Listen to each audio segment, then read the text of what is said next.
Hello, good evening, one and all, to what is a extended Tuesday stream.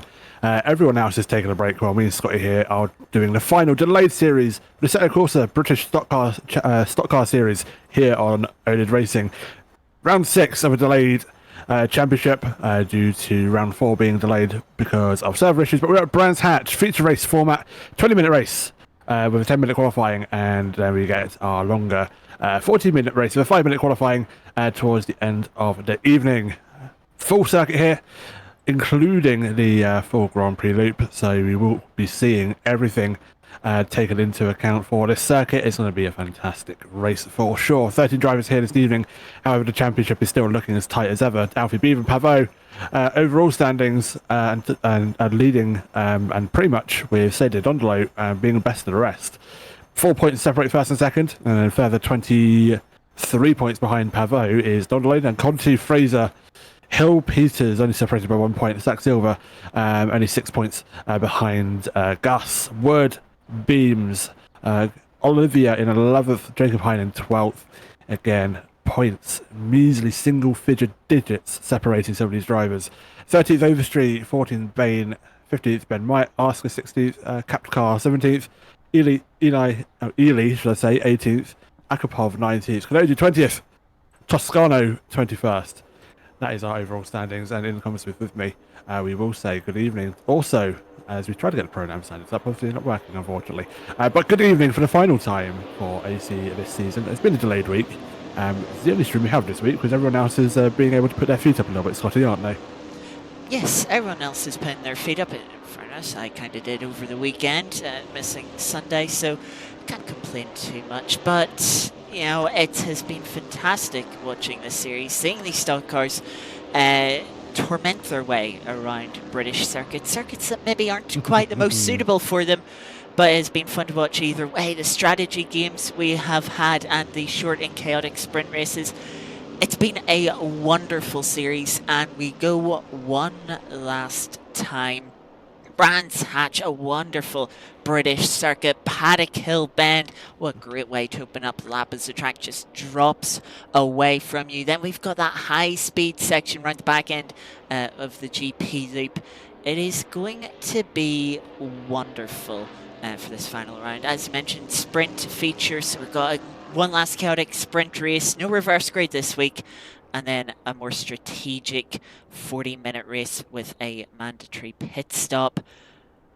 Yeah, I'm looking forward to getting to this. Qualifying has just started. We've seen all the drivers head out for their formation lap or formation lap. Sorry, they're out lap, and looks like they're starting to come round to the final corner, start their flying laps. So let's see, it looks like it'll be Zach Silver who is leading our AM Championship, who's going to take us on the first flying lap of the session. Indeed, he is. Down through turn 1 up the hill to turn 2. That is uphill braking, so they can brake a little bit later, but in cars that have all the mechanical grip but no downforce, it's going to be a hard task to do. However, it does get it slowed down. Goes down into turn 3. And forgive me for not remembering the corner names. I will be calling them as they go. Turn 3, nice, easy done. You can use a run off there. Does unsettle the car. You can put 2 wheels onto that yellow and white curbing without getting a track cut. Elects not to on that instance, like Silver. Also then go up with turn 4 now, go down to the full GP loop, usually dart off to the right for the Indy formation of the circuit. However, we get a bit more to dig our teeth, or dig their teeth into, should I say, for the drivers. Turn 5 comes uphill on this right hand, a bit of a blind exit, and turn 6 is completely blind. You have to turn and hope to find the apex of the corner and run the car outright as it goes back downhill again. Turn 7 will now find it's very tricky, kind of turning and braking at the same time. It's nothing that the cars can't handle, but it is tricky and will unsettle the car. Turn 8, nice banked hairpin, so that will help the cars turn into the corner quite right there, and down to turn 9. Final turn on the brakes, flick it into right, use up all the road and even a bit of grass if you dare. And that's a lap of Brands Hatch. That's actually will set the benchmark. Lap time, it will be a 1 minute 33.068, which is immediately beaten by Pavot and Alfie, all the way down into 131s. And that actually might be more of a realistic benchmark to see these guys set lap times to. P5 comes across the line. I think that's because obviously not improving. So we'll hang fire for a moment. Stephen Bain, however, goes 4th of 136.869, a good 5 seconds off, however, the pole time. Still room for improvement. Drifting around the final turn goes Dondolo in that pink Rusty's car. Comes to the line, what's it going to be? It's P2 or 132.3. Still about a good half a second to find to catch up with the pole sitter as it stands. Fraser now coming to the line over the bank start finish rate. It's P4, 132.7. Still not good enough to pip Alfie off the top spot as it stands. Gus Peters next to come down to the start finish line. One more corner to go. He's going to turn it in and he'll flick it in here. Hopefully get a little bit of a twitch of that Honda Euro NASCAR as we go down to the start finish line. Safety car in the background getting a lap in, so start on pole. As so the Rob, what are you doing? Be careful, they are qualifying. You know you want to start on the front so you can lead the field away for a rolling start. Be gentle. Olivia now in the middle sector, coming up to the final penultimate turn. It's a bit wide through, that was turn 7. Use up a little bit of grass on the curb, down onto the brakes, flicks it in. Able to hold it and keep it going, and then we'll use up all the road and get the car across the line. What time is it going to be for Olivia? It's going to be an improvement, 35.3. 7th position, securely in the midfield. Dondolo, however, on another lap. The 95 car, that's it's a very odd colour for Ross's car. Oh, goes very wide and elects to bin the lap, essentially. He puts it into the kitty litter and we'll have a nice day in the sun building sandcastles. Stephen Bain, final turn now. As you see how these cars are, you say unstable. They do turn in, they do, you know, get to the corner, but it's just a bit of a waiting game to see if they're actually going to grip and actually turn in. Stevie Bain comes to the line, not an improvement, stays at P9. However, that's Wood going up to P6. Adam and pipping Wood for P6 straight away as he sets another faster lap time. Still need to find a new pole sitter, and I got excited there. It's just a safety car. Alfie Beavan is still on pole. He's not a safety car, he's just something else we can start at the front to the grid. Over streets. Coming up to line, still it's a valid lap time, 23 seconds off. That shows that he's not been able to get a valid lap time on the board. Comes across the final corner and onto the start finish line. What's it going to be for Christopher? It is 133.8 P76. There's Zach Silver coming across the line. Pavo pips Dondolo for 4th and demotes Dondolo down to 5th. Zach Silver stays where he is, no improvement there. As we have Olivia now coming to the line. 7 seconds to find to the pole sitter. It's not an improvement. Who's next? Stephen Bain on another lap. That's middle sector. I wonder if we can get an onboard shot of one of these cars at some point just to see what these corners do actually look like. I'm not sure you can on the set of course, but some of these corners will be blind for the drivers as they all go through the circuit. It's typical British park circuit, all hilly, undulating corners, testing the grippiness or lack or what grip these cars do have in those big, wide, slick tyres. Stevie Bain, however, managed to muscle that car around to 10th position. Fraser now on a lap, has got to find 0.6 of a second to challenge Beavan in 2nd position. Will get the car slowed down for the final turn, and we do get on board. Oh, very nice. Thank you, dearest. To the line he goes, so we might even stick with this just to give you a view of how undulated the circuit is and how blind some of these corners are. Twitch on the first turn. Goes out there, you can use curb there, not get penalised all this time uphill for braking. The apex comes, there's a car coming very quickly to North Fraser. I think I hold up here, I think. I'm not quite sure. Oh, that's steady. I think that's P12, Ben Beams actually making some moves. Well, trying to stay out of the way. We'll go to 10-4, as you can see. Gets the car turned and finds the apex. Looks at the sky very briefly. He goes over the crest a little mountain, and that is the I say mountain, little hill, shall I say. Then we go on this roller coaster ride down the hill and back up again into the braking zone. Kind of brake as the hill goes back up again, which is really awkward for some of these cars. Gets it turned in though. There's a blind apex there, and there's a blind apex here as well. You kind of chuck it in and then hope you've hit the apex, find the corner and carried enough speed to go quick but not too far wide. Completely blind here. Turn in, find the curb, don't run out wide. It gets a little bit easier from here on out, but ultimate turn banks to help the car turn in. All the drivers seeming to like that. It gives them a bit of assistance to make the corner. Down onto the braking zone, under the bridge, just after the bridge, you start to slam on the brakes. Down to 3rd does North Fraser go. Uses the full extent of the circuit and will come to line. Will just be an improvement. A 1:34.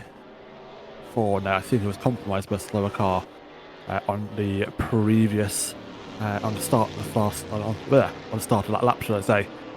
Adam will be wanting to improve his position. He's been pipped to been bumped down to 11th. Gus Peters now going 6th position. 1:32 I think I saw there for him, as Zach Silver now will come to the line also. That could be an improvement. It is up to 6th. I believe Adam's just about to come to the line. That's Olivia also about to come to line too. Is it going to be an improvement for Olivia? Nope, stays P9 for 6 seconds. I'm sorry, not 6 seconds. We got 2 seconds off the pace because this time is the safety car. We're trying to ignore that. As Olivia actually will get another lap in. They didn't see the checkered flag as they came across the line. There's still time on the clock, and we'll get to go again. Zach Silver's pulling over. So is Lord Fraser. They're calling it quits on their laps. It is Pavo, Olivia, Adam, Beams and Asker on valid laps, and Ben Beams has crossed the timing beam. That's not a play on words. For 11th position, bumps Adam down to 12th. Olivia's crash, well not crash, but stopped on circuit at the very least, so they won't be improving, and have will I'm sure probably return to the pit lane. Ben Asker, a good 10 seconds off the pace. I'm not sure if he's had some issues here when trying to set a lap. He is going to try and set one now. He comes to the line. I'm hoping he gets an improvement from being 40 seconds off the pace. 1:37.9 is an improvement. Sadly, not in position. Adam going down to the final turn now. I need the last couple of cars on laps. I believe it is Adam and Pavo that are on valid laps. I think Olivia had an issue. Oh, I'll scratch that. Pavo's decided to go off circuit, so that's not going to count. That's his lap invalidated, so it's just Adam. Comes to the line. Will he improve? He does. Beats Ben Beams to 11th. And we're just going to follow around Olivia. So potentially, just going to pull into the pit lane. as Pavo has already returned to the pits after having a bit of a fumble of a lap. Yeah, so difficult qualifying session there for some of our drivers, but what a great sight it is seeing these Euro NASCARs heading round, sliding their way through some of the corners. How tricky it is through the high-speed corners, especially since the cars do have a little bit of downforce, but it's not that much. They're a bit big, bit heavy, and the braking very tricky in these cars. From the bit of driving I've done in them myself and from what other drivers have said, it's probably the most difficult part of these cars is the braking. And there are certainly some tricky zones around here. But it will be Alfie Bevan that takes pole position to try and wrap this championship up. Sedia Dondolo in second place will be trying to see if they can get themselves up to second in the championship. If not, taking the championship itself. James just 4 points behind Alfie in both the overall and pro standings, only rolling off P3. Will need to beat Alfie in mainly the feature race, but just getting an extra point or two in the sprint race could help. Frieza will head off on P4 with Zach Silver in P5. Another good result for him from the AMS class, doing very well this evening. Gus Peters will be in P6 with Stevie being in P7. Olivia will roll off P8 with Chris Overstreet in P9. And Adam Ely rounding out our top 10. Just missing out is Ben Beams in 11th, Alex Wood in P12, and Ben Asker rounds out our 13 car field that we will see now gridding up as have about another minute before they'll set off for the penultimate formation lap of the season. What a season's been fantastic racing from all, and I'm sure this last hurrah for the Euro NASCAR on Assetto Corsa will be no different. We should just wait for the countdown to go up. We'll see the standings as just remind ourselves of the overalls if we can get them potentially. You do this thing to like check, like, oh yeah, it works, yeah, it works. Then you do it for real, and it's like, no, I don't actually work. Nope. How very antisocial.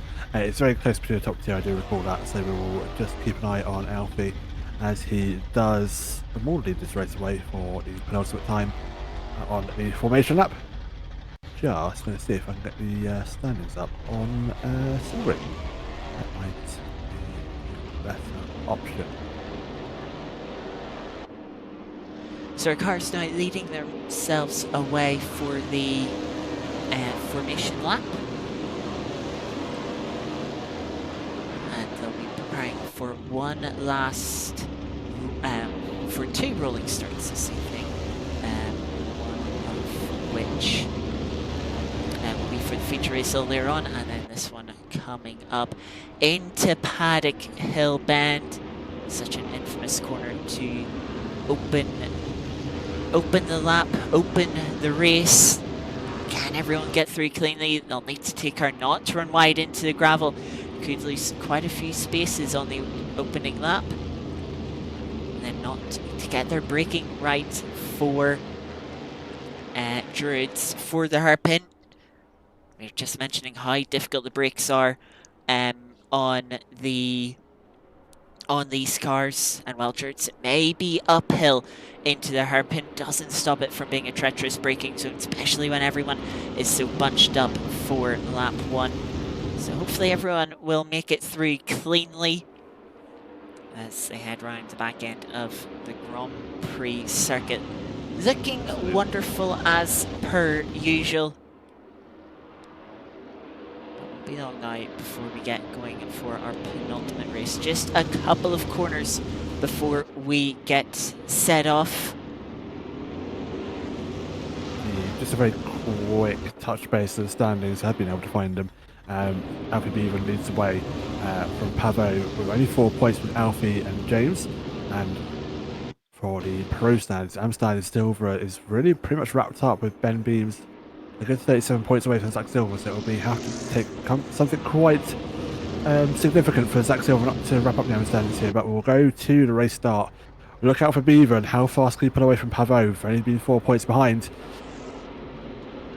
I mean, they're going to go get racing as Alfie leads away from Dondolo. Pavot in third, and we are going to get lights out and green for the penultimate time for this season. Alfie Beaver along the outside, goes around the outside of turn one, holds the lead.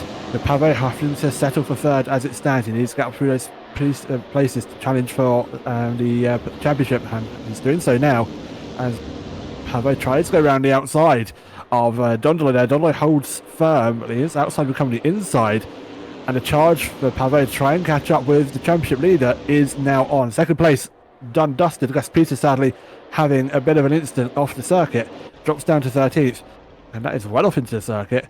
And ooh, it looks like he's had a massive issue there as we now go up into the Grand Prix loop. Beams dropping a position to Woods. That's down to P10 for Ben Beams. He'll try and regain that, but as it stands, it's Alfie Beaver that leads. Pavot regaining the second position off Dondolo into turn 4, and will be looking to charge down for challenging the pro standings and the overall as well.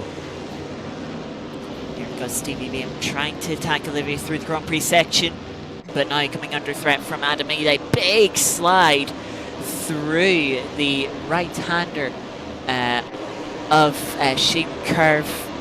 Line corner just catching Stevie out there. So now you come into the final corner through Clark Curve.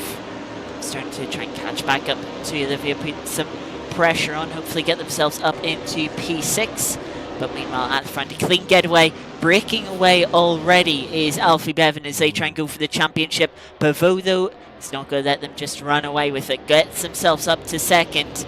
Can they close the gap, though?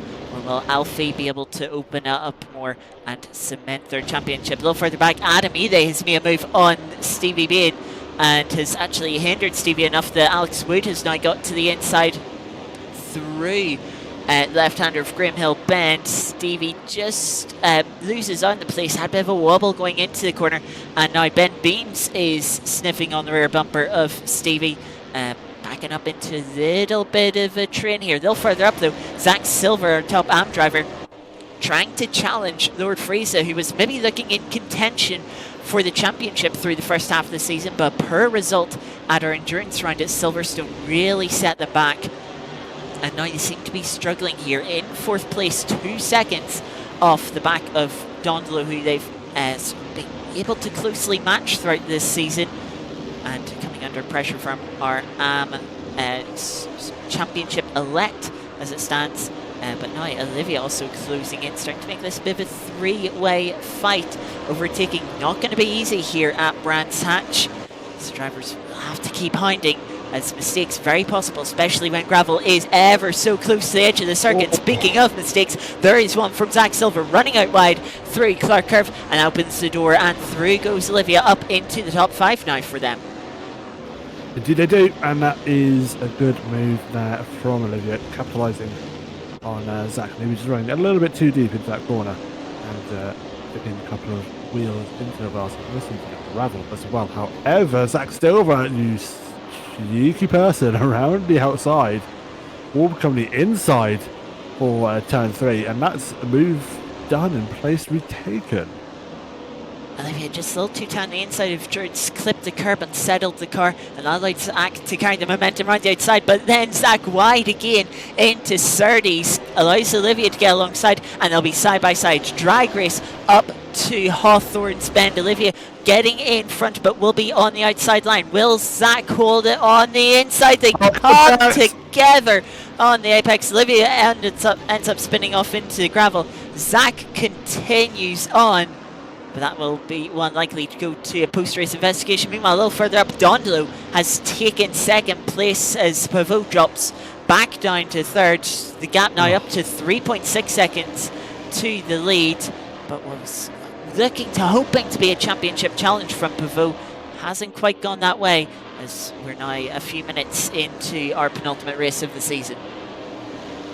Yep, absolutely. So you'll need to try and get that move back done if he wants to get up to Alfie's challenge for that championship lead done. This is hurting now Pavot to be stuck behind Dondolo. Whatever happens, that's going to make another dent into his championship standings. It's very tight between the two, but I do fear it's going to be.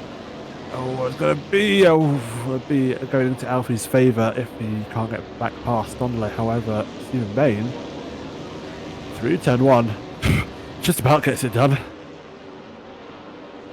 Just about indeed, sort of committed to the move, and Alex Wood thought, you know, with the brakes on these cars, it's very difficult to back out of a move when you go looking for one. And so Alex just left the space there, even with quite bounce over the inside curbs to be able to get the move done. And we'll try and chase up into the back of Adam Ely. 1.7 seconds in front. Alex Wood will be looking to follow with and hopefully make a bit of a three-way battle. Adam Ely having a couple of little connection issues. So hopefully that doesn't get too severe. Hopefully that doesn't drop them out of the race. But yeah, just something to be mindful of. A little further up, Lord Freeze, after maybe a bit of a poor start to this race, dropping back towards Zach Silver. And after Zach's mistake, sort of relinquished of the pressure, has put a full charge on, is trying to catch up to top three and trying to get themselves onto the podium. Yep, absolutely. It looks like it'll be in a few laps' time. It might actually have a 3-day battle for a second, which is going to annoy Pavo even more. He has got back past, but we need to try and figure out how to close up that gap to Alfie, which is now almost 5 seconds. Yeah, that gap continuing to open up. Alfie with the fastest lap in the race. One of only 2 drivers to get a sub 1 minute 32. The other being that driver we're on board with at the moment, Friese, only by 9,000ths of a second. Alfie Bevan, 31.3. Next fastest today, Friese at 31.99. Massive pace advantage for Alfie in this race at the moment. And they are showing that with a 5-second lead. But Friese, really good lap last time round to try and close in. Closed in over a second to Dondolo, but seems to be missing just a little bit to just get right onto the rear bumper of Dondolo, who's looking to try and get themselves back up in second place, where they started this race, remember. But they may have to face the challenge of trying to attack second place Pivot while having to defend from Friese to hold on to P3. Yeah, absolutely. So we'll see what happens. As we said, this three-way battle is not going to help Pavo. He wants to be clear on this. He wants to be catching up with Alfie, but for whatever reason, he's not been able to. Not entirely sure as to why, but maybe just Alfie having the pace in, again having the pace to outrace everyone else. Down to turn 1 to go, and Dondolo's getting closer, not close enough for a move. But he's looking eager to make an impact. Looking eager, but needs to close up just a little bit more. A little further back, Overstreet trying to catch up to Alex Wood. It's a new personal best last lap, 34.4. That's 0.3 quicker than Alex Wood's fastest lap and their last lap. But gets a moment coming out of Graham Hill Bend, trying to get the power down, and that's going to cost them quite a bit of time, dropping over 2 seconds back. Allows Ben Beams to close in, but it's going to make it much more difficult for Overstreet to get up into 7th place. Yeah, absolutely. Just that's gutting for him. That's a mistake of his own making, but he'll pay the price for it. Peters, however, getting past Ben Asker for 11th. They go down into turn 3. I think that's a move easily done, and Gus actually now over. Wow, it would help if it started, wouldn't it? Gus Peters able to create the gap up to 1.5 seconds immediately as he then gets going once more. Hello, Dundee gets going. He's just dropped back a little bit. It's dropped back to about 1.1 seconds. So maybe just take a bit of a breather, thinking, hold on, let's let them fight, and maybe I could pick up the scraps. But he's noticeably extended, or opened that gap to the car ahead of him, and yeah, needs to, I think, maybe try and catch up a little bit more.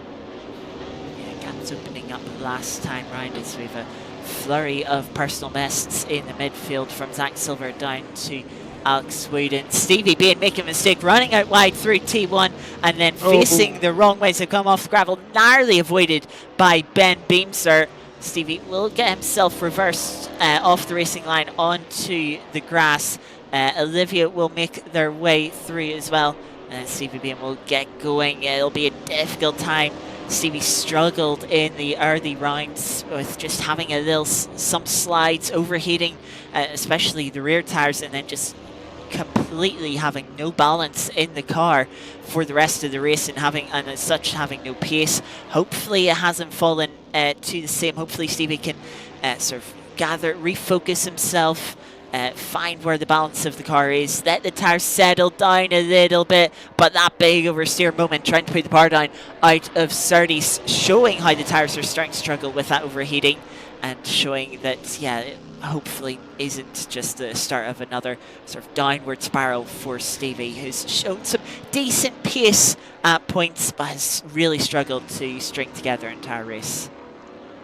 Yeah, that big slide we saw coming out of turn 4, just showing how these cars do have a lot of power, but not a lot of downforce to use to try and put all that power down.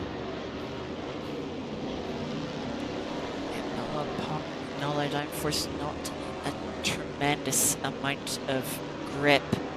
Your end can slide around quite a bit, especially if you get your braking wrong into a corner.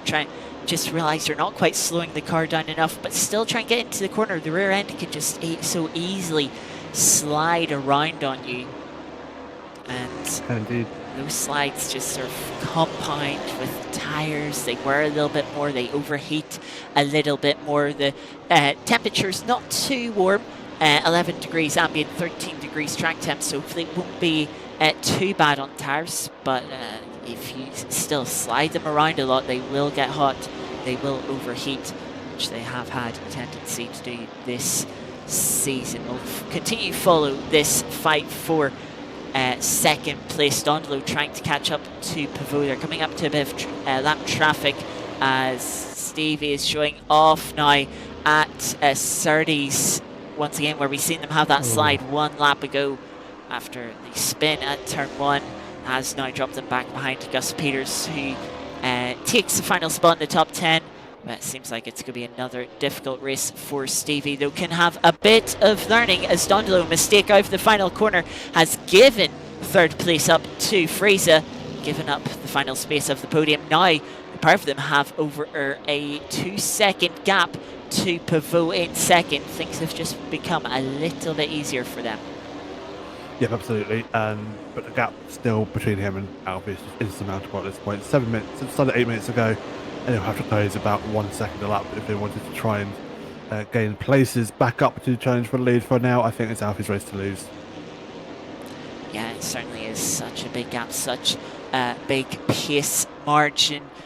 Whereas, last lap Alfie ran a mid-31, Fraser ran a 33, 1.5 seconds slower. Dondolo with that mistake a 34. So it shows you just how much of a spin. We have a yellow flag as Stevie has found an interesting space to park, as I think he is making his way into pit lane. And Safety car's out. Let's just confirm. Yes, it is. Safety car is out. Hopefully we'll be able to get in a few final laps before the end, before the timer ticks down to 0.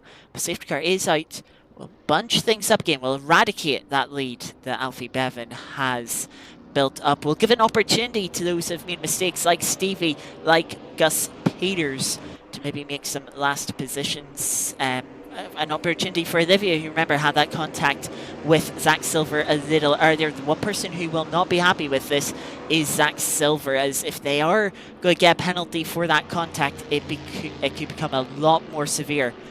Could drop them back towards the back of the field, with the field being bunched up under safety car. Yeah, absolutely. I do wonder if we've got that safety car, just purely because Stevie was a little bit stuck in the pit lane.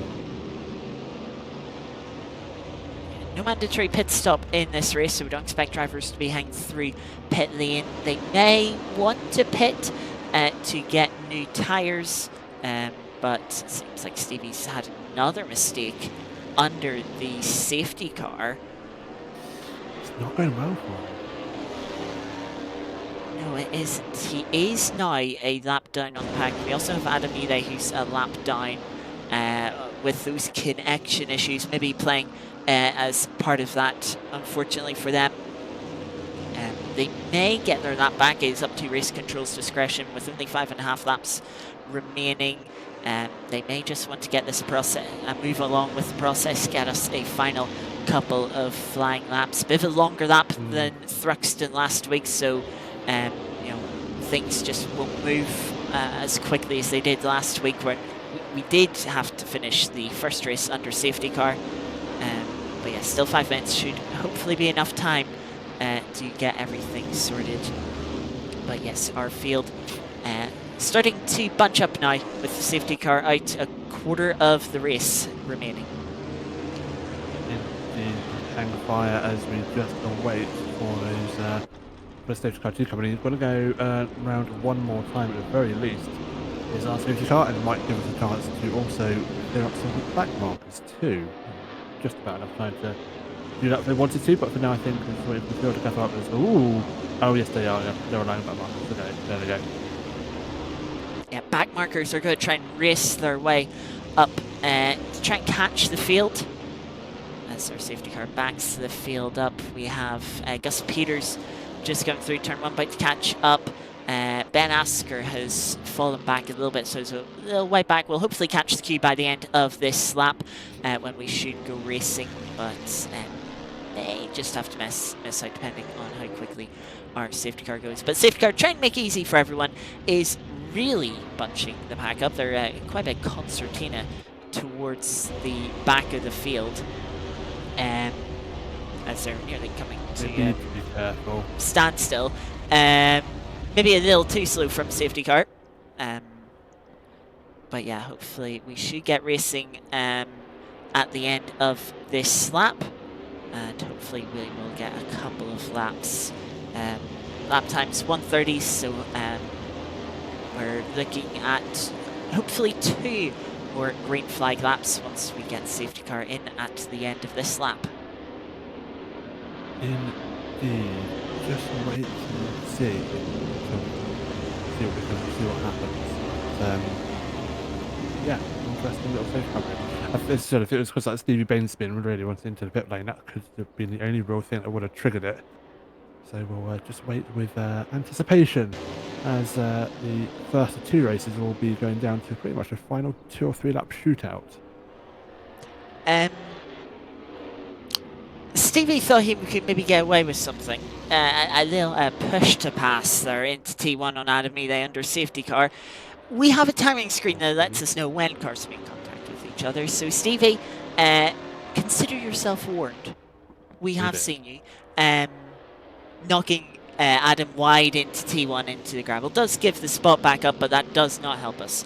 Help them catch up to safety car queue, which is not far from the final couple of corners. Their safety car has done pretty much all they could to try and slow the field up, give these two the best chance they can as they bump draft their way up to Hawthorns to catch the field. They might just catch it at the end, but it is time to go for our restart. Heading up to the final corner now. We should see our safety car peel in to the right hand side. We will have time for 2 more racing laps, and safety cars staying out for 1 more lap. Ah, it will be 1 last lap shootout. Well, with only 1 minute and 40 left on the clock, I fear that will be this race ending under safety car once again. Oh dear. Unless they get their foot down. Like now, if they're not. Yeah, I mean, these Euro NASCARs lap in just over 1 minute 30 seconds, so there's 7 seconds to play for. We certainly haven't been pushing through turns 1 and 2, and we'll need to slow down a little bit to have a proper restart at the final corner. So the likelihood of us getting a flying lap, I would put at almost 0, unfortunately, which would leave Alfie Bevan as the winner of our first race.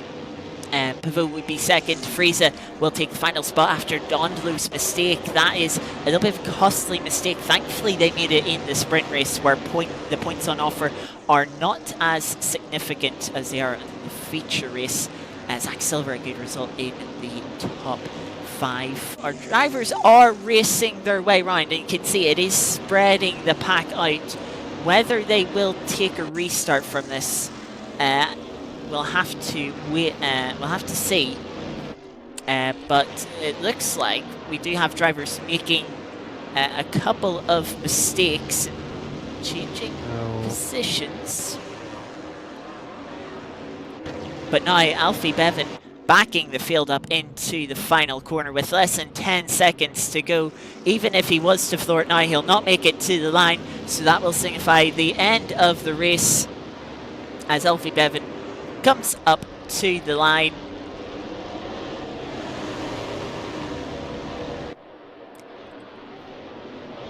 Yes, indeed. And the later like, oh, is that Lord Fraser getting a cheeky position off Daisy Pavot? I think it was. And Silver and Dondlo. Oh, they might get a finger wagging for that. But regardless, Alfie has taken a win and extends his championship lead for what is going to be one more race this evening. One more race this evening, indeed. Final race of the season. Our final feature round. Of course. Oh boy. Been a long season. Slightly delayed, but we tried, says Ben. We tried to get another lap in. That is absolutely fair.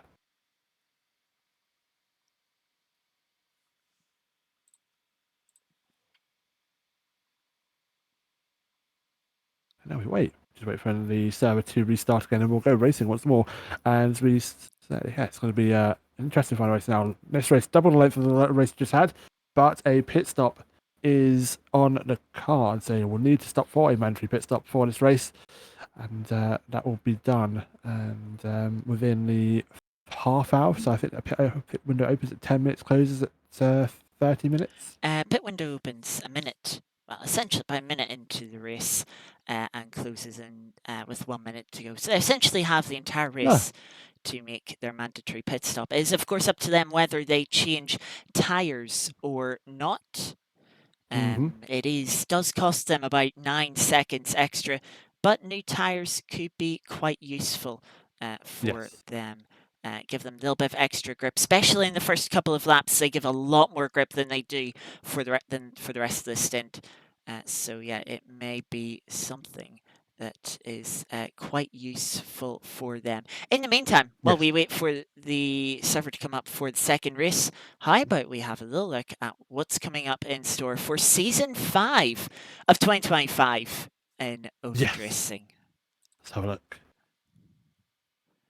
On Monday, starting next Monday, we have our multi-class series. It is hypercars alongside the lesser used GTE field.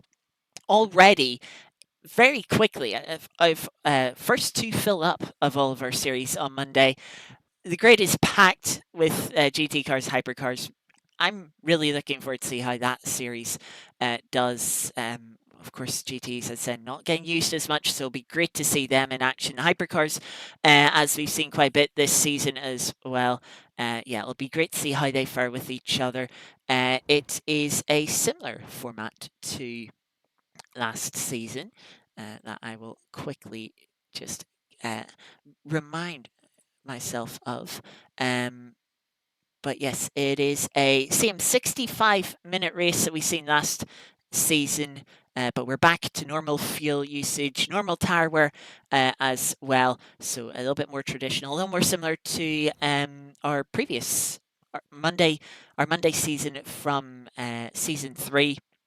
But of course, that was GT3s only. So bringing multi-class action to our Mondays will be quite interesting. Our next South Course installment is going to be an IndyCar Championship We ran these cars back at the end of last year for the last season of 2024, but of course that was a shortened oval only series. So this time Yep. we're doing road, street, and a single oval to make a full championship. It'll be quite interesting. 2 times tyre wear carries over to that season as well to keep the strategy a little bit more interesting. The fuel tanks empty a little bit quicker than these Euro NASCARs. So we will be seeing multiple pit stop races. So that should be very interesting that season. A nice, interesting, and unique selection of tracks for the IndyCar Championship.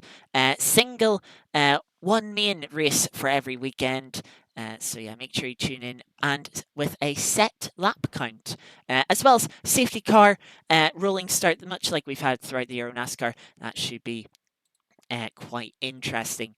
On Wednesday, we have the continuation, Season 3 now, of our Hound Academy on Le Mans Ultimate. It is sticking sort of as it was this season, I believe, with the GT3s and the hypercars, as our inexperienced rookie drivers learn the ropes, develop their skills, try and get a little bit more consistent, a little bit better pace with fixed setups. They'll have to adjust their driving style and improve their driving to get the most out of their cars and get the best results they possibly can. 50-minute races will sometimes require a little bit of fuel saving, so strategy will also come into play in those races. So yeah, make sure you tune on Wednesdays then. Thursday, our iRacing session for the week. We'll be running Super Formula Lights, moving away from the GT3s we had this season, going to open wheel single seaters. The Super Formula Lights, quite quick, quite a bit of grip, not too much power in them, so lots of slipstreaming opportunities, could race very well, sort of similar to sort of Formula 3 cars. So you could say a step up from the Formula 4 cars we've seen a couple of seasons ago. It'll be interesting to see how they fare. Their season is looking. It's going to have two races, both 30 minutes a second. We'll have a reverse grid and a random reverse grid. Between 10 and 20 places will be reversed for the second race. So yeah, it'll be interesting to see. A lot of potential for good racing action. Bit of carnage as well. So looking forward to that one. And then on Sunday, we have the Le Mans Ultimate Weekender Series. In fact, it might even be 2 series. We have a sports series starting first, LMP2s, for a short 25-minute sprint race to start our Sunday evening. And then after that, we have our main series, GT3s, sort of maybe going back to ACC a little bit, you could say. But slightly longer race, 50 minutes, but 2 times fuel consumption, 2 times tyre wear will essentially make it like a 100-minute race that we've been doing recently on Sundays when it comes to strategy. But tyres are limited to only 8 for the entirety of qualifying and the race.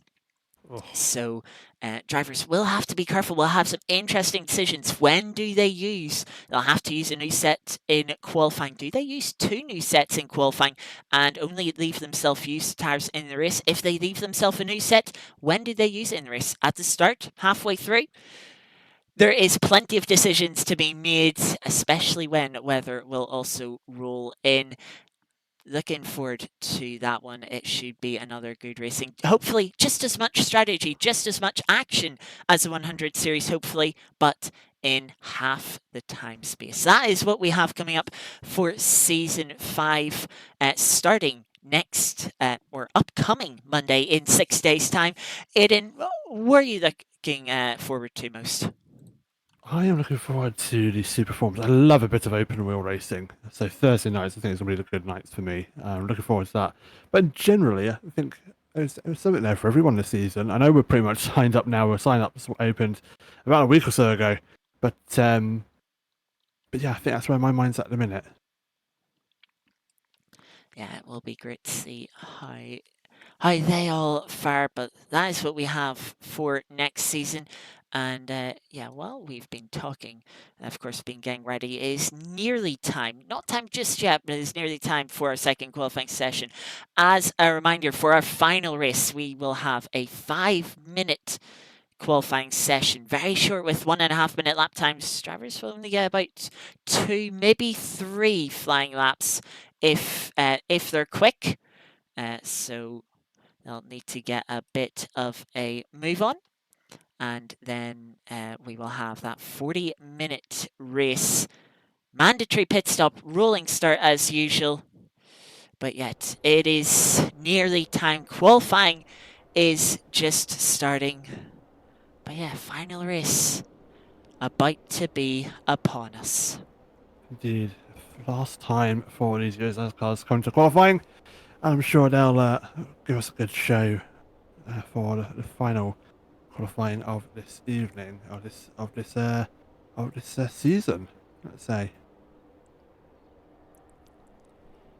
Yep, so who can get the lap in now that it matters? Avoid making any mistakes. We've seen mistakes during the race in the qualifying session as well, so we could very well see some more, but this time it could be that much more costly. We can see our drivers heading round. Once again, is Zach Silver, who is first onto the track, has got away quite quickly compared to the rest of the field.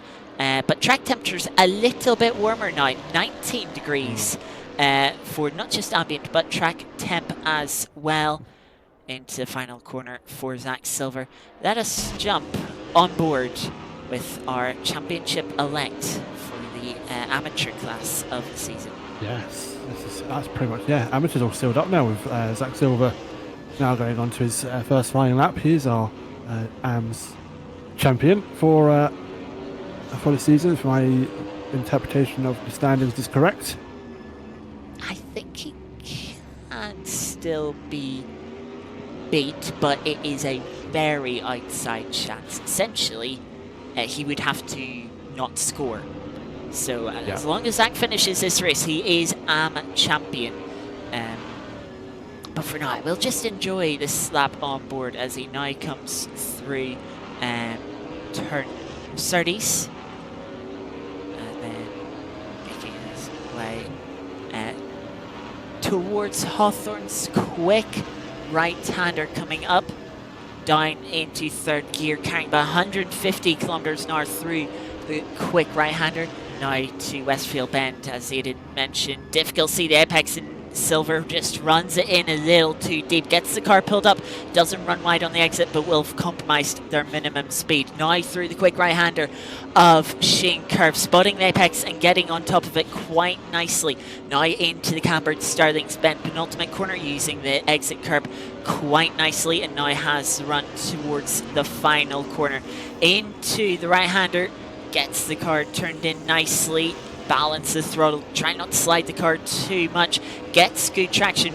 We'll have a run to the line now, and the first benchmark for our final qualifying session will be a 133.5, and we'll have to see. Been quicker. There has definitely been quicker on that one. It is a good lap, but I have a feeling that we'll have some guys beat that lap time. I think someone already has. Pavo has. Bevan getting to line for. It's been a bit of a poor lap for him. I know it's a shorter qualifying session, but I do see a car going round. Is that Alfie?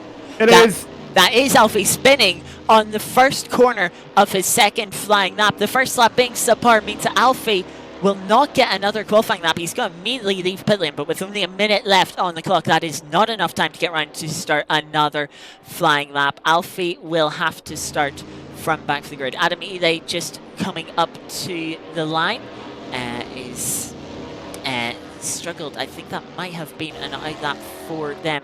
Next car is going to be Ben Asker. Is this a valid lap? It's 139.6. Has made a mistake somewhere there and has lost time. So now coming up is Stevie being into the final corner. Doesn't look like this lap time is actually going to be too great from Stevie. No, it's not looking good at all for Stevie this time round. And it was invalidated, so Stevie will rely on this final lap. Zach Silver has messed up their next lap. and so has Chris Overstreet. Let's see, Olivia is coming towards the final corner now. Do you have one car in front? That was Pavot in front, pumps. Up to third. Up Second to overall. second. Yeah, up to second, just beating Friese by a little bit. Olivia does not improve on this lap. Ben Beams gets themselves in front. Gus Peters abandons their lap, and Lord Friese, for the final qualifying session, has put themselves on provisional pole.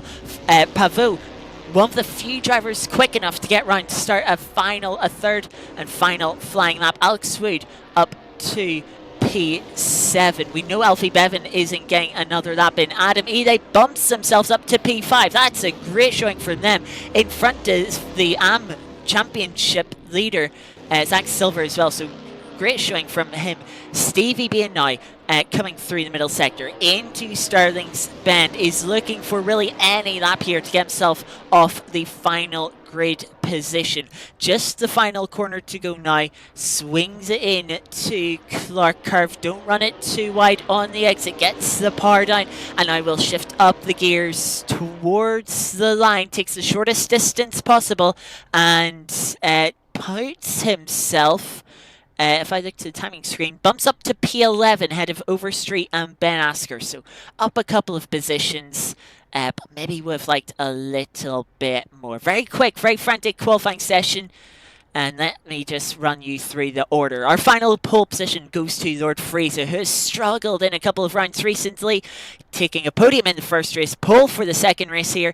Could they end on a real high here? Dondlo will take P2, and Pavot in P3 is in a potential championship position, as we'll come to our championship leader, who's a little further down. Gus Peters up into P4. Good qualifying session for them, especially good qualifying session for Adam Ely. Top 5 result, hopefully.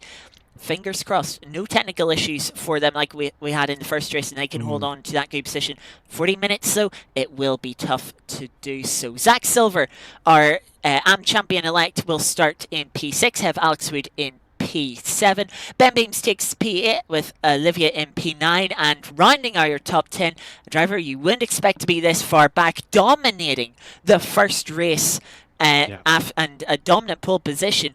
Alfie Bevan leads the championship, but if he cannot get towards the front of the field, I think he will lose it currently.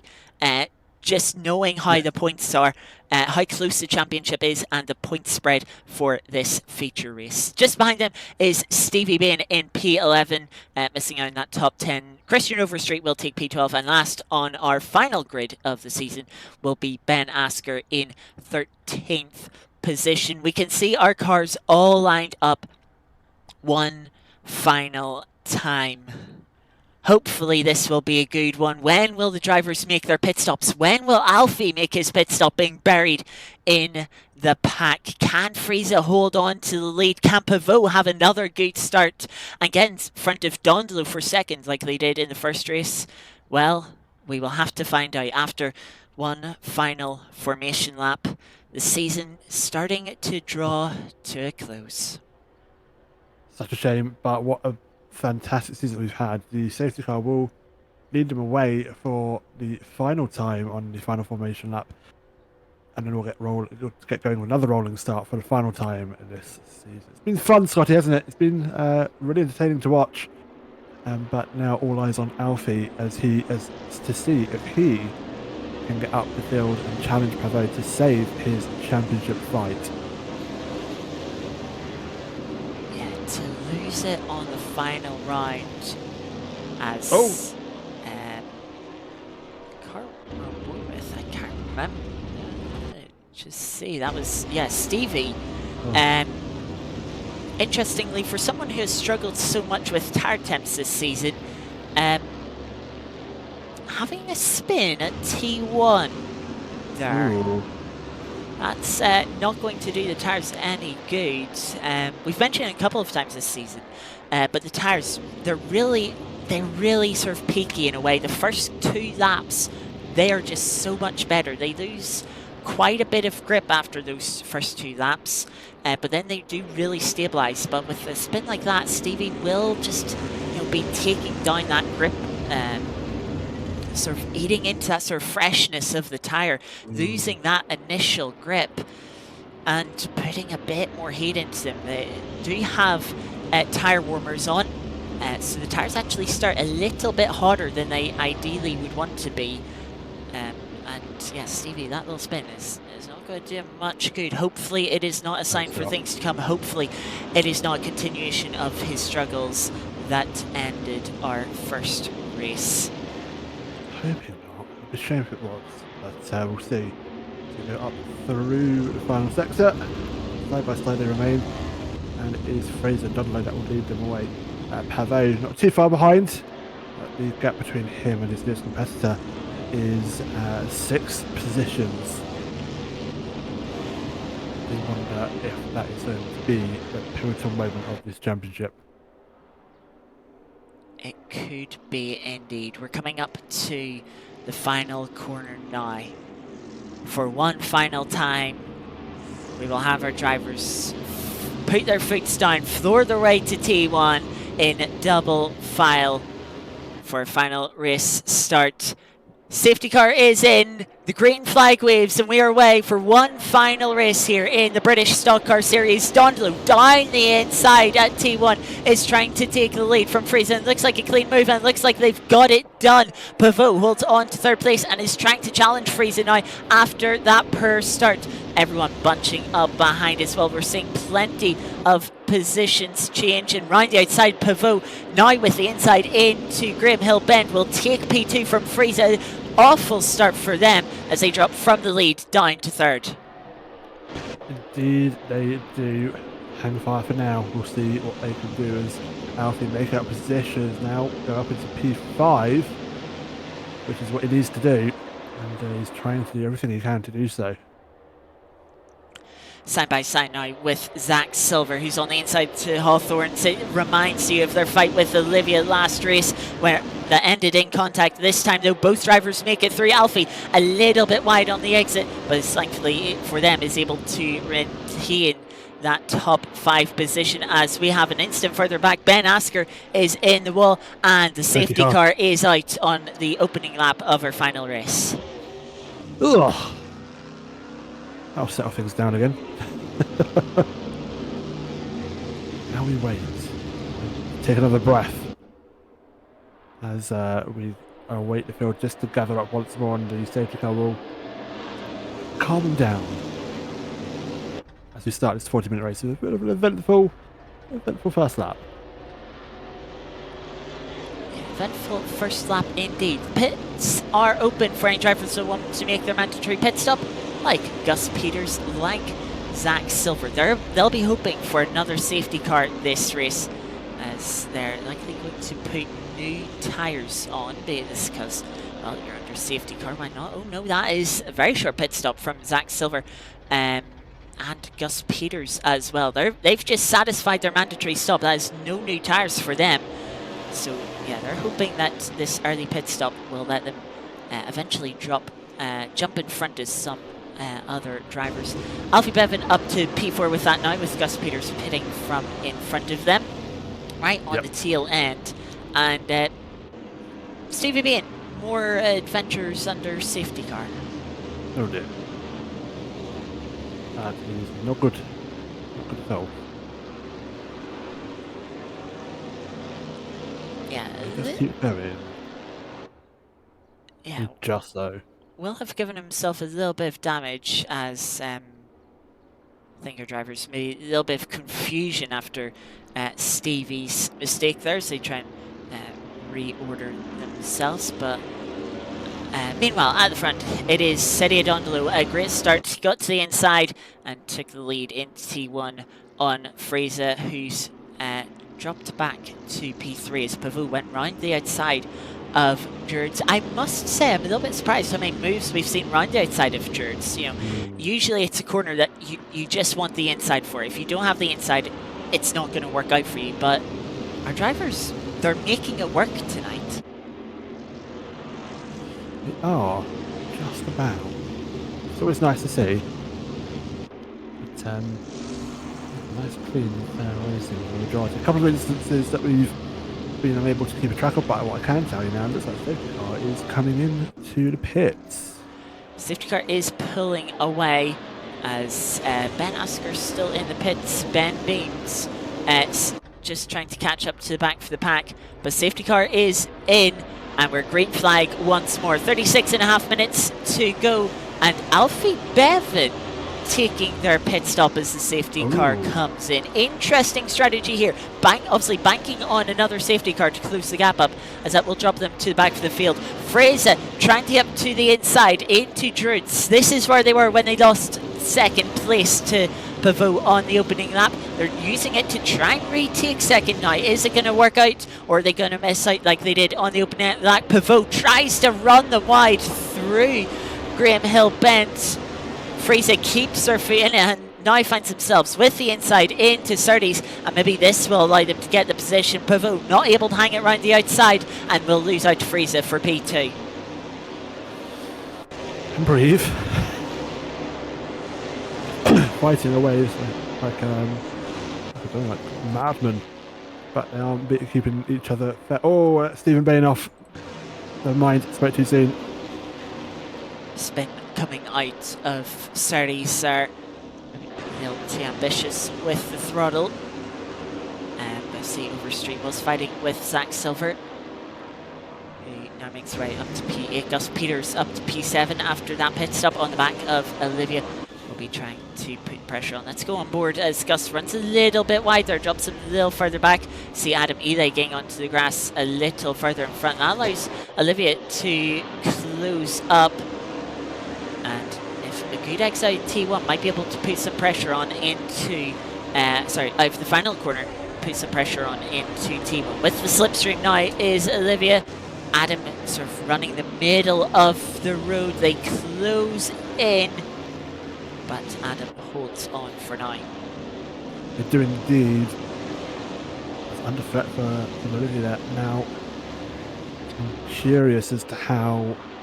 I know Alfie's made his pit stop, and I can't get my head around the fact of why he would do that early, but I would imagine there's a plan to potentially fight through the field. Everyone else ahead of us still needs to pick a pit stop, but for now they are fighting for position. Pavot getting past Fraser now for P2, and that's only going to help his cause to try and get that gap up between himself and his nearest competitor Alfie, who will be trying to close in. Maybe get the undercut, should I say. He pits first to overtake undercut. Yeah, Fraser trying to come back into Hawthorne's around the outside.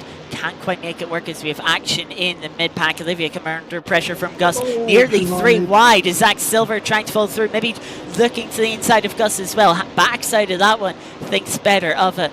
But Adam Ely also coming under a bit of pressure from Olivia, but was able to withstand it and leave Olivia vulnerable to those that have already pitted. Remember, Peters and Zach Silver behind. It'll be interesting that if there isn't another safety car, they're obviously in a really good position. If there is another safety car, you have to imagine other drivers might realise they're already losing track position. Maybe it will be worth changing tyres for them to try and help them make some overtakes. Now, Zach Silver with the run gets to the inside of Olivia into T1, but has he overkicked on the brakes? He runs out wide. Olivia looks to the inside, not able to carry the momentum though, as coming out of that pits, as we see Gus Peters looking to the inside of Adam Ely. A bit of argy-bargy there as they head through Druids, but Gus Peters does get the move done up into P5 now and isn't too far from the leader. Looks like Gus Peters in a very strong spot this race, but still long way to go, just under 33 minutes. Again, we breathe. Let's see what happens, but he's pushing as hard as he can, trying to get that move done, as Stephen Bain again pushing too hard and finding the kitty litter.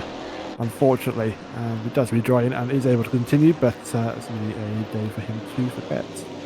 Zach Silver looking to the outside of Adam Ely through Hawthorne's, just giving bumper to bumper nudging through the corner. Adam Ely's holding on from now, but does seem like our amateur championship elect driver putting the pressure on, looking to take P6, but does have Olivia right behind him. Can Olivia with Zach being held up at the moment, make a move, hold up Championship Elect, or will Zach find a clean way to get through? The fighting further up has not stopped either. Frieza with a run now on Pivot. Pivot holds the inside towards T1, but can Frieza maybe make a move? Looking to go round the outside of Paddock Hill Bend. That's a very audacious move. Runs a little bit wide, just tags the gravel, and that prevents Frieza from carrying the momentum and has to drop back down.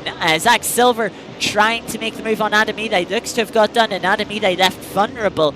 Has Olivia pass them on the inside into Jurds. Fortunately, losing 2 places in a couple of corners for Adam. Oh dear. And we breathe. Just for a little while longer.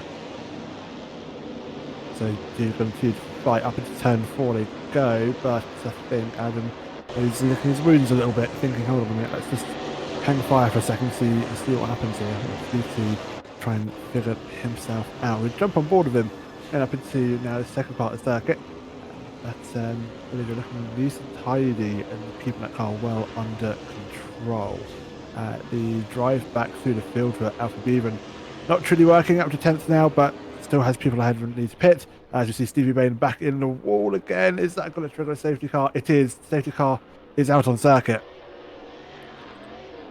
This is what those who haven't pitted might want to be seeing. We're now about a third of the way through the race, and we are seeing some more pit stops. Pivot dives for the pits. Frieza follows them in, but our race leader, Dondolo, staying out, taking a bit of a risk. Gus Peters, Zach Silver, remember, have already made their mandatory pit stop. They don't have to pit. So they are now second and third with Dondolo still yet to pit. Stevie Bain has utterly killed those rear tyres. They are burnt to a crisp, and he is likely going to have to maybe swap them out for a new set just to help get the temperatures under control. Hopefully safety car will help with that as well. See others pitting, as well as Alfie Bevan through pit lane a second time. This you would have to assume is to take new tyres. He already cleared his mandatory pit stop when the safety car came into the pits last time. Now not opting, instead of taking the track position, has opted to take a fresh set of tyres. Interesting. Quite sure to why the tyres would have lasted, but I suppose having 30-minute old tyres as compared to tyres all around the other field is going to be maybe a bit more of an advantage for him at this stage. It might be indeed. Hope he'll have to try not to wear the tyre out under the safety car.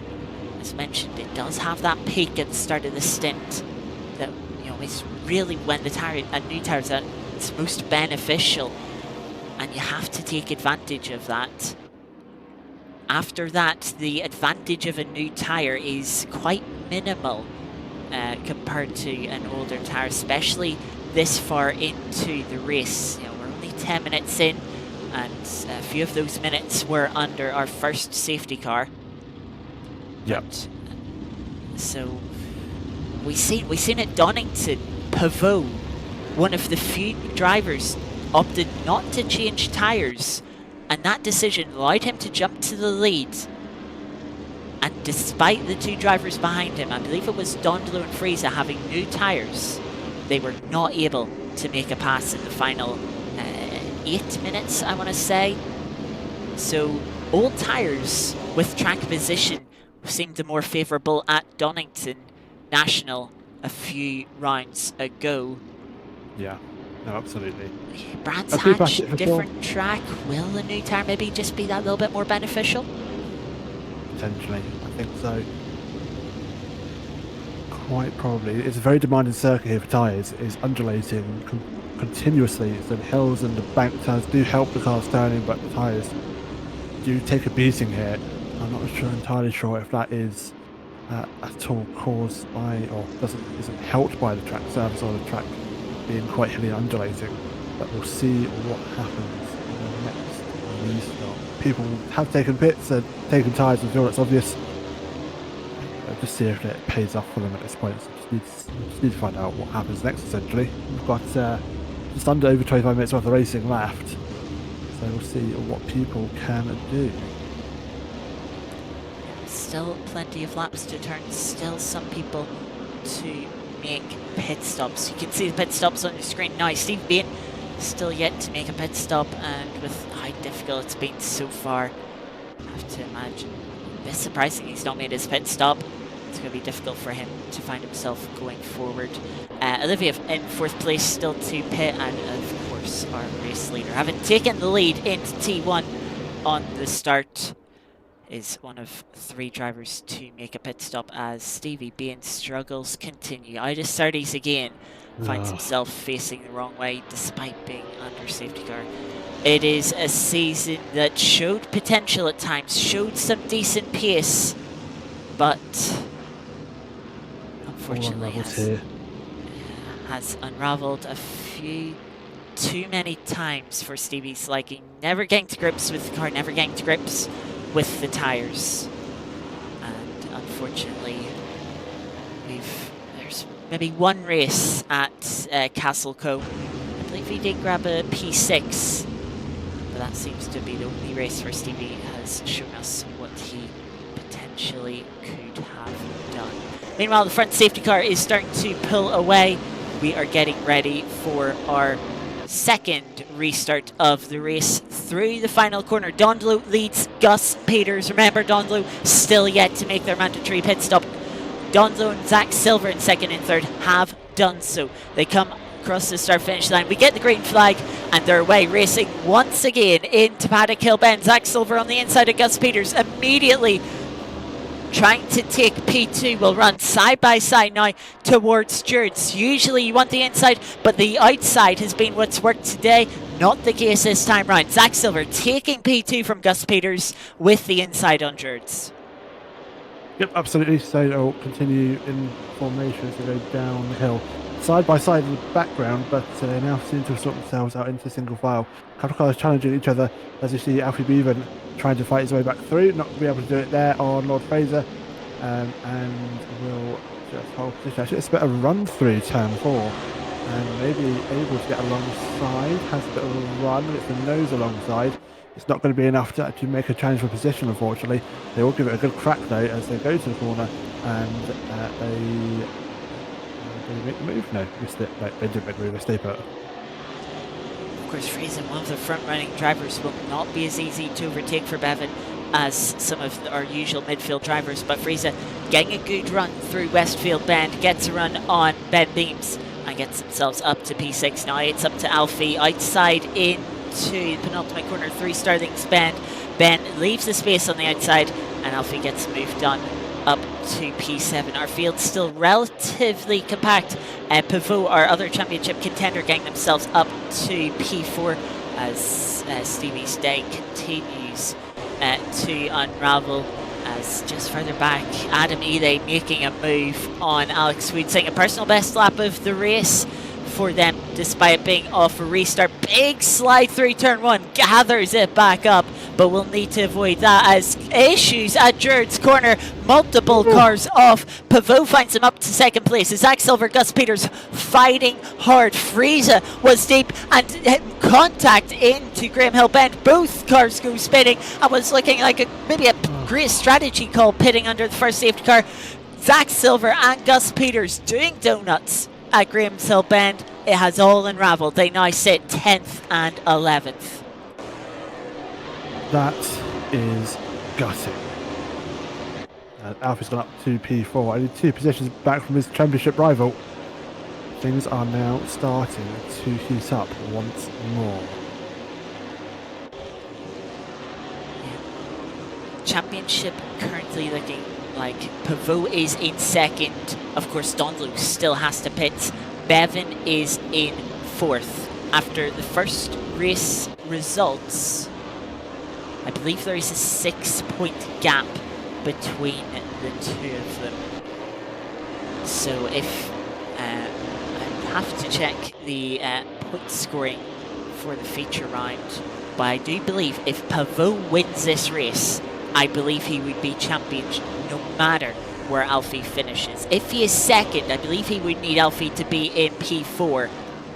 But Alfie now move up inside T1 on Olivia, takes P3, but Olivia's going to try and come back at Druids. Is not going to make it easy for our championship contender. Alfie sliding the rear out through Druids. Talked about how difficult these cars can be under braking. How if you just throw it in a little too quickly, little too late on the brakes, the rear end can slide around. And Alfie demonstrating that perfectly, and it prevents him from getting the move done to P3. But they'll have another try attempt into Surtees, looking to the inside. Olivia leaves some space, runs a little bit too wide onto the grass, and that will allow Alfie to take P3. 3 seconds behind Pavot. Can Bevan go and take P2? The net lead of this race to try and cement their championship. oNiD, meanwhile, in the background, getting themselves up to P5, though having a big snap, a big wobble through Hawthorns, runs wide onto the grass. Ben Beamso not able to take advantage and fall through, though. Bad run through Westfield now will allow them the opportunity to the inside, and Frieza is going to try and follow through as well. Is it going to be 2 places lost? It may be, but contact as a car off into the gravel as well. I believe that might have been Stevie with his struggles, but Frieza and oNiD are coming together on the apex, both of them running out wide. Frieza goes for a spin and drops down to P11. oNiD continues in P8. Oh dear.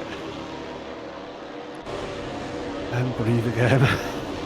I feel like it's spread out a little bit more off those couple of instances. Even Pavot's 2 seconds between the two. I think with the point where the points stand, if Alfie can finish at least 1 position behind Pavot, he's got the championship sealed. The points difference he has, it's not going to be enough for Pavot to gain or create a bigger gap than he already has. So as I said, I think it is a 6-point difference between the two of them. It is a 7-point difference between first and second. So when Dondolo pits, Pavot will be in championship winning position. The difference between second and third, it is only 5 points. It would not be enough, and Pavot would need other cars to get between him and Alfie to win the championship. We still have about half of the race to go. 19.5 minutes. oNiD down the inside of Chris Overstreet into Hawthorns, back up to P7, trying to recover after that little moment, that contact with Frieza last lap around in through this right-hander that we're coming up to now. Right-hander of Sheen Curve. We'll try and chase after that group in front, currently led by Ben Beams in P4. Dropping back from the group ahead, dropping back from Alfie, who is really closing in, trying to challenge for a front. Is personal best for Pavot, but it is 6/10 slower than Alfie Bevan, as Olivia is coming into the pits to make their pit stop as we've just passed the halfway mark.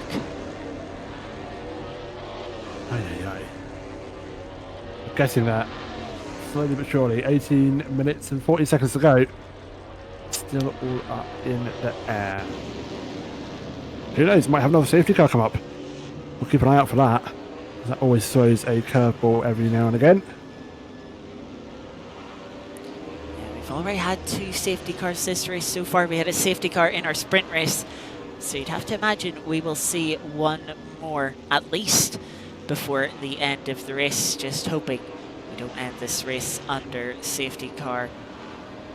But there is still plenty of distance to go, plenty of time. 18 minutes we ride on board with oNiD, who's trying to close up to Alex Wood for P5. Runs a little bit wide, a little bit deep into Hawthorns, and you can see how the rear end just moved around, how oNiD had to counter steer to correct the slide to control the car. A little bit of a slide there once again, bit of counter steer to correct that, and that slide Alex Wood to just break away a little bit, open the gap up. It's now about 1.5 seconds, and the fight is coming up behind oNiD. Zach Silver on a bit of a charge. He was further up. Remember, he was as high as second when fighting Gus Peters. Both drivers, remember, making pit stops in our opening safety car, and it looked like it was going to work out, but the two coming together through Graham Hill Bend on our most recent restart dropped them both down the field. And Zach Silver trying to recover from that now. Closing up on Adam Ely.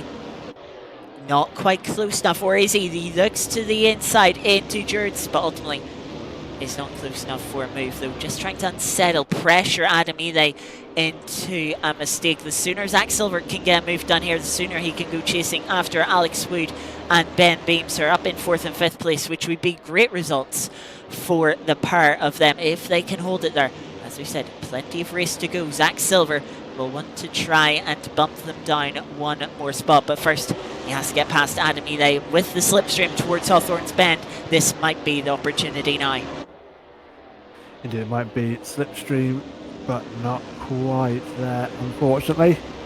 We'll stay put and wait for another opportunity. Not much, well, I say not much longer, just over a quarter of an hour to go. There's still plenty of opportunity in this race for some moves to be made, but for now, just staying put, still riding this time.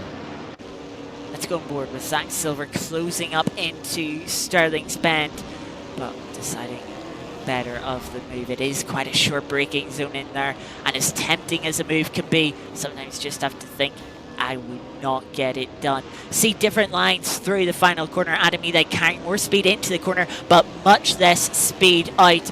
Zach Silver a little more cautious in, carries the speed out, good traction, good run, and we'll look to the outside through Paddock Hill Bend, through T1, the rear end sliding a little bit, but again Zach Silver going for the cutback and gets the cutback. We'll have the inside of Jurds Bend, and Adam Ely not brave enough to hang it around the outside, will concede the place. Zach Silver now up to P6, 1.5 seconds to chase down Alex Wood in front. Absolutely not too bad at all.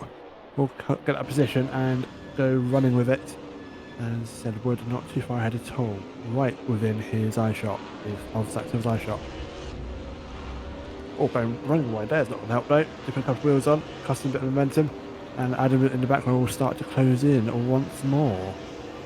7/10 gap back to Adam Ely. Can see Alex Wood running a bit wide there, keeps the car on the track, but certainly wide of the apex.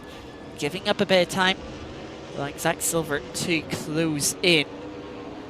Chris Overstreet last lap, you may have seen the red marker come up, made a mistake and has now lost P10 to Olivia, who takes that final top 10 spot, but will continue here on board with Zach Silver pushing to improve. The top 3 kids in the top left all closing in with the lap times. Those gaps are coming down as into the gravel goes Alex Wood, just too deep into the final corner, and they'll lose a couple of positions. Adam Ely will also take advantage as well. Zach Silver, Gus Peters will race to try and close up. They'll not be close enough though to take advantage, and will just be a little too far back as they come into T1. They will now have a new target to set their sights on, to try and close up to. That of course does promote Zach Silver up to P5, now chasing down Ben Beam, so he's only a second in front of them, and that will get them up to P4. It'll be difficult to go much further forward, but of course Dondlu still has to make that pit stop. Could still be one final place, could still be a podium perhaps for Zach Silver, who may be an amateur driver, but potential overall podium, though is dropping quite a way back at the front. Dondlu trying to race away, trying to open the gap up as much as possible, knowing that they have one more pit stop to take. They're hoping that a safety car will minimise the damage of that pit stop, maybe allow them to get a fresh set of tyres as well to charge through in the whatever remains of the race if we do have a safety car. But Pavot and Bevan are going to put the pressure on. I would say the real person this hurts is Pavot in second, who seems to have a little bit more pace than Dondlu. Is still being closed up by Bevan, but you know, if Dondlu just holds up Pavot, this could help Bevan take the position, because if they finish 1-2, Bevan, if I am correct with my assumption of the standings after the sprint race, it's whoever finishes first of these two takes both the overall and the Pro Championship standings. We shall wait with bated breath just to see who does indeed prevail. For now, Pavo on the tail. Dondolo still at the pit, so this should be an easy move for Pavo, but Dondolo has every right to defend that first position if he so wants to, and indeed he does. Feeling maybe defending ever so quickly, or ever so briefly, the next turn as Zach Silver gets past Ben Bees, but Ben Bees returns the favour upon corner exit of turn 4 there. I think Zach went a little bit too deep trying to make a move. Yeah, it looked like it, and doesn't get the move done in the end. Now about 20 seconds back from Dondolo. It's looking less and less likely, of course, and unless Dondolo changes tyres, that will drop Dondolo further back. But if Dondolo doesn't change tyres, you'd have to imagine they will be able to come up in P3. See this battle in the mid-pack. Frieza closing up, will get past Alex Wood. He was also just passed by Gus Peters in their recovery drive after the incident with Zach Silver at Graham Hill Bend on our most recent restart. Zach Silver closing up, forcing Ben Beams to defend into the final corner. Is that going to allow them to get a cut back? It looks like it. They've got the run. They'll get their nose to the inside as they come down the Brabham Straight towards Paddock Hill Bend. Who's going to be braver on the brakes? It looks like Zach Silver, but Ben Beams trying to get the cutback. The rear end sliding out, though, isn't going to let them get the car to the inside, and they will not do so. As cars in the gravel, Frieza and Peters into the gravel at T1. That allows Alex Wood back up to P7. Indeed, an Adam spun on turn 2, however, and that is a precarious position. We'll be able to just about redirect a bit of a blind corner. Does have the gap to Olivia, so we'll get going, and doesn't look like we will have a safety car. Meanwhile, the fight for the championship is hotting up. Pavot now having to defend against Alfie Bevan, and Alfie disconnected. Oh no. Hard in mouth moment there. There's a little connection issue with Alfie Bevan, but they carry on just fine. No worries there, but hopefully that is just a small little blip and we will have no remaining issues for the final 10 minutes of our British Stock Car Series. We have had plenty of racing. So we've had 5 hours and 10 minutes so far. Only 10 minutes remain, and Alfie Bevan trying to go for a move round the outside of George. The rear end just sliding as Alfie on the limit of adhesion. It is not enough to hold the outside. It would be the inside for Graham Hill Bend. That is the move Alfie went for, but could not hold it round George. So coming up to that Ben Asker, who's going to remain to the outside, even take to the grass to let their championship and fight for the lead of this race carry on unaffected, which is great to see. Very respectful, and we do appreciate it, Ben. But now to Hawthorne's Alfie putting the pressure on. 9 minutes to go. Can Alfie get the move done? When will Dondolo take their pit stop? Will they wait it out for a safety car, or will they jump at an earlier opportunity? They'll further back. Frieza making a move up the inside of Gus Peters into Surtees, and will now try and get themselves back in front of Alex Wood to get back up to P6. Fight for the lead. Pavot closing in on Dondolo towards the final corner, trying to take a slightly tighter exit, but hasn't quite carried the momentum through the corner. The Alfia's drivers all closing up down the Brabham Straight towards T1. Who will go for a move? Who's going to defend?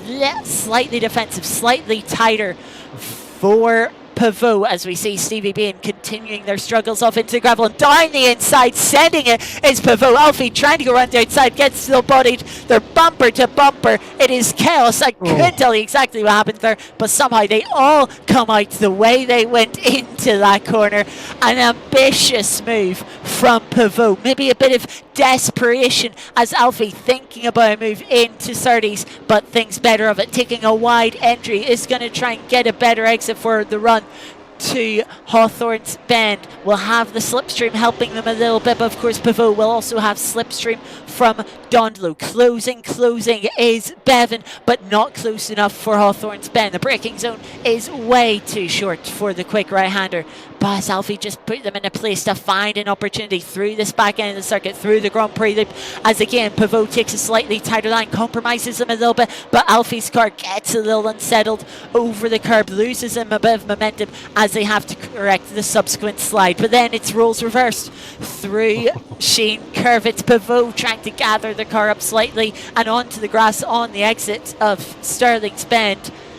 These lot are pushing as hard as they can. Look at Alfie close up into the final corner. A little bit of curb on the inside. The car bounces up and the momentum is lost. Look at the gap open up just from that one small little error. It cost him so much. It cost him 2 car lengths, which means no move available into T1 and will still not be close enough to George, not unless Pavot, a big slide out of Hawthorne's Bend, doesn't allow Alfie to close up enough. Alfie a little deep on the brakes, the rear end sliding around, starting to struggle a little bit perhaps on those tyres that, remember, have done the entirety of the race. They did not change tyres, or maybe Alfie did change tyres in their second pit stop.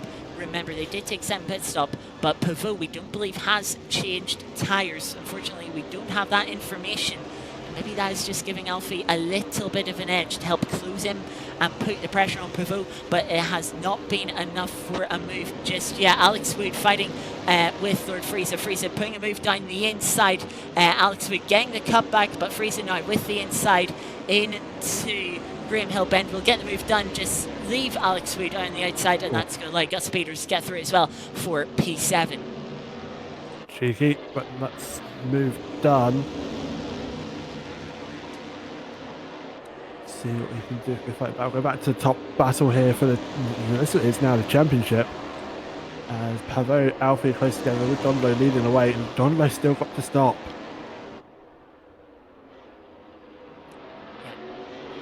Continues. Still having to stop, but it has not stopped them from having an effect on this fight for the championship. Defending the inside into T1. Mistake from Pavot. Gets onto the grass, drags him into the gravel, and that is Alfie Bevan up to P2, who's now going to try and challenge Dondelu. Alfie cannot afford to be held up here. He does not have track position over Pavot, but that doesn't mean this fight is over. Just under 5 minutes to go. I don't think we will see any more safety cars for the remainder of this race, and that also means for the remainder of this season.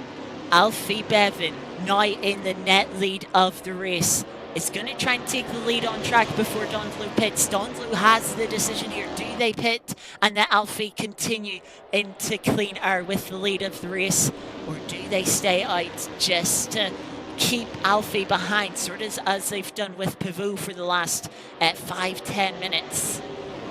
It'll be interesting to see. We'll stay on board with this battle as Alfie, seemingly being a bit patient, does have a 2-second gap to Pavot, knows that they don't have to make this move immediately, and that Donlu will have to make their pit stop. And so realizing that if they go for a move, the side-by-side battle might just lose them too much time, might be what gives Pavot the opportunity. Donlu stays out for another lap, but Alfie, trying to get a run, has carried much more momentum out of the final corner. Donlu defends the inside towards Paddock Hill Bend and will have to try around the outside. Is going to try and send it. Look at that. Threads the needle between Donlu and the gravel, and will have the outside into Druids. It looks like Alfie just has more grip, slots in front into Druids, and has taken the lead of the race, even though they didn't need to do it. Donlu has to pit.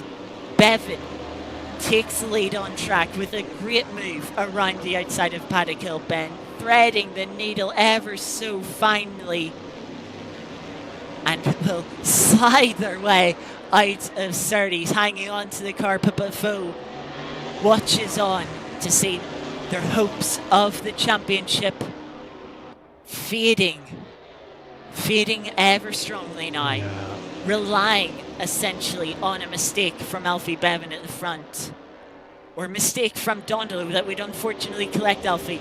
We're hoping the battle doesn't end that way, of course.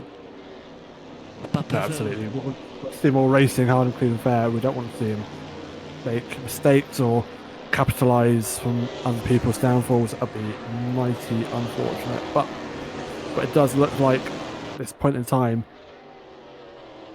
is Alfie's race to lose. It's Alfie's race to lose. He's opening a gap up, and Donlu into the pits with 2 laps to go. Has to make their pit stop, and you have to imagine will not take fresh tyres. We'll just see. Takes the fuel and has to reverse back in. Did he miss his pit box? He did. It looked like he got it done, then started to drive away and then reversed back in. Maybe a little mistake there. Comes towards the pit exit, and that mistake is enough to allow Zach Silver to take P3. Our amateur champion-elect, and certain champion, as long as I don't make any mistake, is on for a podium position in their final race. Donlu has 2.5 seconds to go and did not take new tyres. It will be tough for them to catch him with only 2 laps to go. It may not be possible as long as Zach Silver doesn't make any mistakes. He is looking in charge to take a podium position. Yeah, absolutely. Hang tight for now, see what we can do. He's not too far off the finish of the race, I think, actually. Alfie is now on the final lap. No, he's got 1 more lap to go after this. Yeah, 1 more lap. But Alfie has done plenty of laps this season. And in fact, excluding last race, I'll have to check who got fastest lap, as there is a bonus point for fastest lap this season. It does leave a chance if Pivot won and Alfie took second with fastest lap. It did leave the opportunity for them to end tied on points. But with Alfie taking the lead, they will take the championship. They have won so many races. They've taken fastest lap in every race they've competed in so far this season. Up and before coming into today. They didn't make the first round of the series. They missed our opener at Croft Circuit, but since then they've had an impeccable run of the series. 3 victories at our second round in Castlecombe. Our first sprint round, dominating that short high-speed circuit. Took a win in the sprint race at Donington. Of course, their 1-week race of the season, that feature race at Donington, finished down in 15th place, but their season would not drop so low once again. Our endurance race at Silverstone, they would take the victory once more, and we take another win at our second race at Thruxton, and backing that up with second places at the first and third races from Thruxton last night. But out of the final corner, it has been a close season, but now it is all for Alfie's to take. He comes home with the final race victory and will be our pro and overall champion of our British stock car season. Well done, Alfie Bevan. Congratulations, good race win from him. Pavé finishes in P2, as Zach Silver will then be coming up to finish in P3. What could have been for Pavé? And what could have been for Zach Silver as well? Zach Silver, I think, will be absolutely delighted with his podium finish in the final race, waving across the line, and will be our amateur champion of the season, taking a podium this time around. And I will just have to check that I don't think it's their first podium as well. Yes, they also took a second place back in our first feature race at Croft. So feature races proving to be ever popular for Zach Silver, despite being in the AM class. Fourth will go to Don Blue, missing, it's a little mistake you could say on the strategy, and perhaps the safety car's not going there right. Friesa takes 5th, Gus Peters 6th, Ben Beam 7th, Chris Overstreet P8, Olivia take P9, and Adam Eli taking our final top 10 position. Alex Wood will take P11 ahead of Ben Asker and Stevie Payne. Ending the season as it started in Croft, really struggling with the tyres, will be the 13th and last of our finishers for our last race in the British Stock Car Series. Indeed. And that's that done. A very much delayed finish to season 5 for Assetto Corsa, but we're done. That's it. We are done indeed. This is playing a little bit funny with me. We did it. No, it just doesn't want to work anymore. So, Fun. to bring gaps back up. But yes, that is the end of our season. We can't say, of course, pending any post-race stewarding reports and penalties, things could change. But Alfie Bevan, as we understand, has taken the amateur, not the amateur, sorry, the pro championship and the overall championship victories. Dominant performance by them all season. They, one slip round at Donington, missed out on a couple of wins last week at Thruxton, but other than that, they have been faultless. They have definitely been the quickest driver of the field and very much deserving of the championship. Yeah, without a shadow of a doubt. Dominated this whole season again. I've got to say congratulations to him. Championship win. And congratulations to everyone else also for being part of this championship and having their own good racing in their own respects. We will be back in a week's time. Actually, not much of a break for us here on AC, as we are going to go and get stuck right into the next championship season, which will be as follows. It will be on a Tuesday AC IndyCar Championship. But as we said, lots more on offer for season 5 starting Monday this coming week. LMU Multiclass Series will be the GTE and LMP cars. Multiclass racing there on Monday, Tuesday AC IndyCar Championship. I've seen them in oval on AC, but now we're actually going to circuit, so that's going to be a fun change of pace. Wednesday, Hound Academy. I believe it's one make racing for the Academy there on Wednesday night. Thursday is the Super Formula Lights Open Wheel Championship here on oNiD on our Thursday iRacing slot, and then Sunday the LMU Weekender Series brings you all the typical highlight. Pretty much it's the highlight of our season calendar on a Sunday night. And again, going back to LMU once more. Great racing to come in season 5.